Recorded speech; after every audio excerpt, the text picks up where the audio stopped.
In 1996, our next speaker faced an 18-year-old Kobe Bryant on the court for the first time. Midway through the game, while playing, Kobe asked him for tips on his jump shot.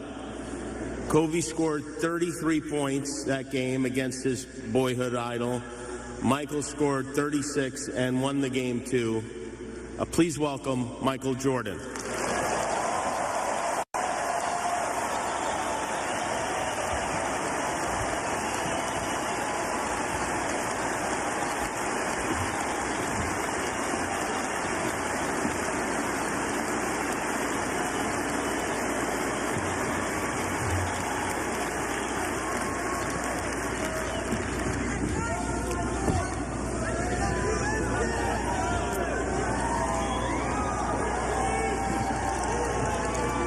I would say good morning, but it's afternoon. I'm grateful to Vanessa and the Bryant family for the opportunity to speak today. I'm grateful to be here to honor Gigi and celebrate the gift that Kobe gave us all. What he accomplished as a basketball player, as a businessman, and a storyteller, and as a father. In the game of basketball, in life, as a parent, Kobe left nothing in the tank. He left it all on the floor.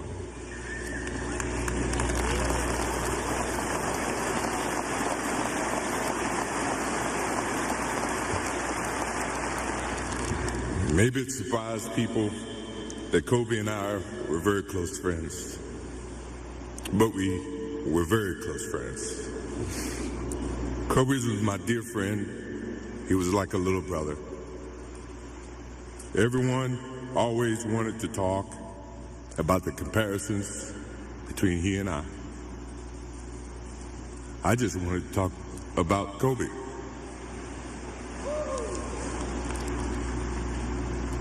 You know, all of us have brothers and sisters, little brothers, little sisters who, for whatever reason, always tend to get in your stuff, your closet, your shoes, everything. It was a nuisance, if I can say that word. But that nuisance turned into love over a period of time, just because the admiration that they had for you as big brothers or big sisters. The questions, the wanting to know every little detail about life that they were about to embark on. He used to call me, text me, 11:30, 2:30, 3 o'clock in the morning. Talking about post-up moves, footwork, and sometimes the triangle. At first, it was an aggravation.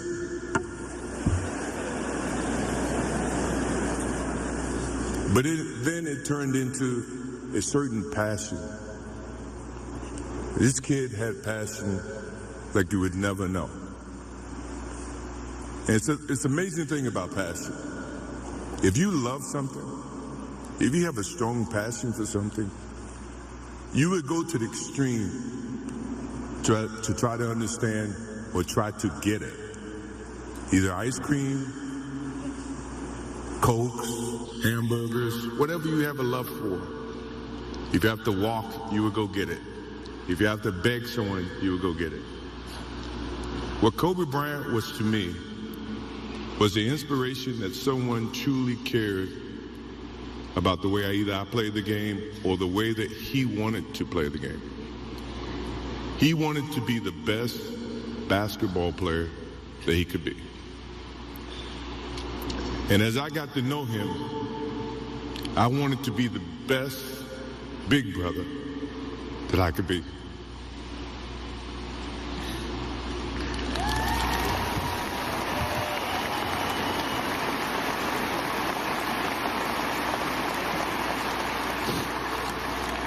To do that,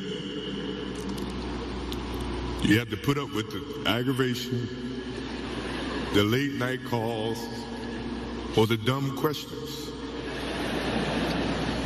I took great pride as I got to know Kobe Bryant that he was just trying to be a better person, a better basketball player. We talked about business. We talked about family. We talked about everything. And he was just trying to be a better person.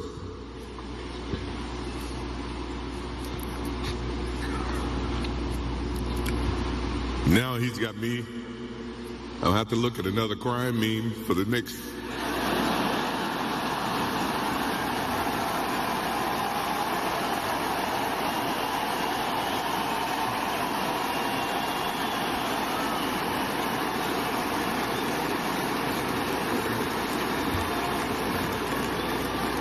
I told my wife I wasn't going to do this because I didn't want to see that for the next 3 or 4 years. That is what Kobe Bryant does to me. I'm pretty sure Vanessa and his friends all can say the same thing. He knows how to get to you in a way that affects you personally, even though he's being a pain in the ass. But he ever has a sense of love for him and the way that he can bring out the best in you. And he did that for me. I remember maybe a couple of months ago, he sends me a text. And he's saying, I'm trying to teach my daughter some moves. And I don't know what I was thinking or what I was working on. But what were you thinking about when you were trying to, as you were growing up, trying to work on your moves? I said, what age? He says, 12. I said, 12, I was trying to play baseball. He sends me a text back saying, laughing my ass off. And this was at 2 o'clock in the morning. But the thing about him was we could talk about anything that related to basketball, but we can talk about anything that related to life. And we, as we grow up in life, rarely have friends that we can have conversations like that. Well, it's even rare when you can grow up against adversaries and have conversations like that. I went and saw Phil Jackson in 1999 or maybe 2000. I don't know when Phil was here in LA. And I walk in and Kobe's sitting there. And the first thing, I'm in a suit. First thing Kobe said, did you bring your shoes? No, I wasn't thinking about playing. But his attitude to compete and play against someone he felt like he could enhance and improve his game with. To me, that's what I loved about the kid. Absolutely loved about the kid. No matter where he saw me, it was a challenge. And I admired him because his passion, you rarely see someone who's looking and trying to improve each and every day, not just in sports, but as a parent, as a husband. I am inspired by what he's done and what he shared with Vanessa and what he's shared with his kids. I have a daughter who is 30 who I became a grandparent. And I have 2 twins. I have twins at 6.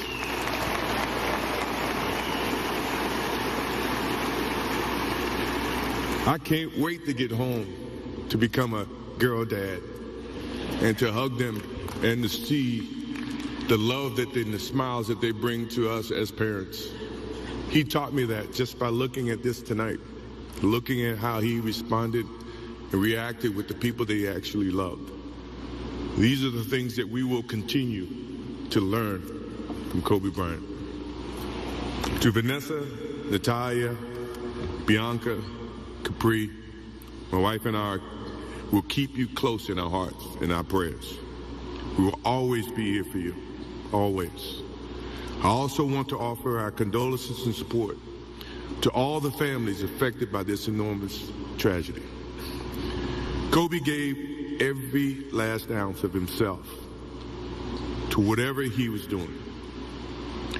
After basketball, he showed a creative side to himself that I didn't think any of us knew he had.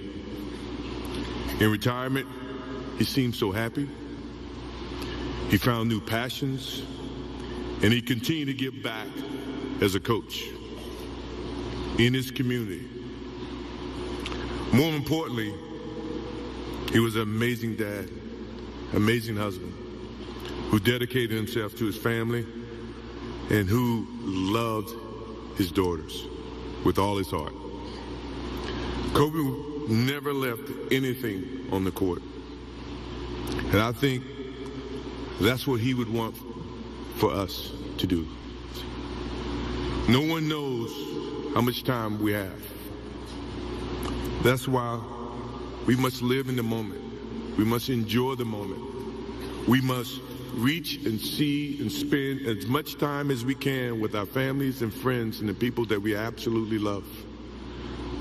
To live in the moment means to enjoy each and every one that we come in contact with. When Kobe Bryant died, a piece of me died.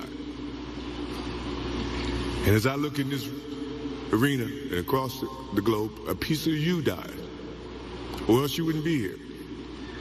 Those are the memories that we have to live with and we learn from. I promise you, from this day forward, I will live with the memories of knowing that I had a little brother that I tried to help in every way I could. Please rest in peace, little brother.